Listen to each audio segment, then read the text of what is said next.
దినోత్సవం సందర్భంగా వడ్డాది గ్రామానికి చెందిన అమ్మ హెల్పింగ్ హార్ట్స్ గ్రామీణ స్వచ్ఛంద సేవా సంస్థ ఆధ్వర్యంలో జరిగింది. ఇక యువత మత్తు పదార్థాలకు దూరంగా ఉండాలని ఇక 2.5 రన్ మారథాన్ నిర్వహించారు. అలాగే నడక పోటీలు కూడా నిర్వహించారు. రన్నింగ్ లో మొదటి 3 స్థానాలు వచ్చిన వాళ్ళకి నగదు బహుమతి, అలాగే నడక పోటీలో మొదటి 3 స్థానాలు వచ్చిన వారికి నగదు బహుమతి, ఇక మిగతా వారికి కన్సోలేషన్ బహుమతులు ఇచ్చారు.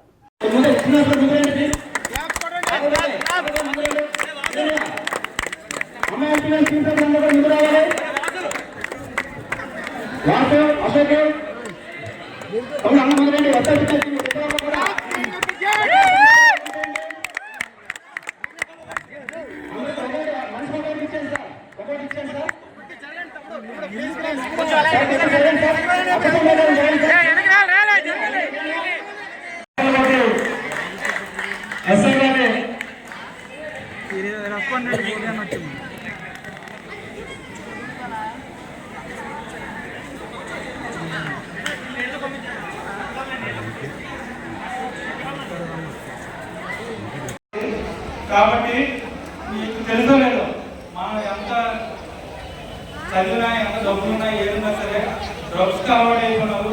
వాళ్ళ ఆస్తులన్నీ కూడా జీరో అయిపోయిన రోజులు కూడా ఉన్నాయి.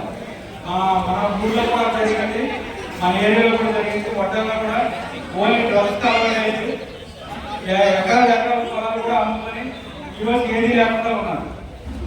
అలాగే పెద్ద యాక్షన్ కూడా మహానంది తాలూకు కూడా తెలిసి ఉంటుంది. ఆమె కూడా చాలా సినిమాలు తీసి చాలా డబ్బు సంపాదించి లాస్ట్ రోజుల్లో మధ్యాహ్నం బాగా అయిపోయి లాస్ట్ ఏమీ లేకుండా అయిపోయింది. కాబట్టి అంత గొప్పవారికి ఏది లేనప్పుడు అలాంటి వాళ్ళు అంటే మామూలు కామన్ పీపుల్ డ్రగ్స్కి అలవాటు అయిపోతే ఏది మన లైఫ్లో ఏది సాధించింది. అలాగే మేము రీసెంట్గా బాబు సాయం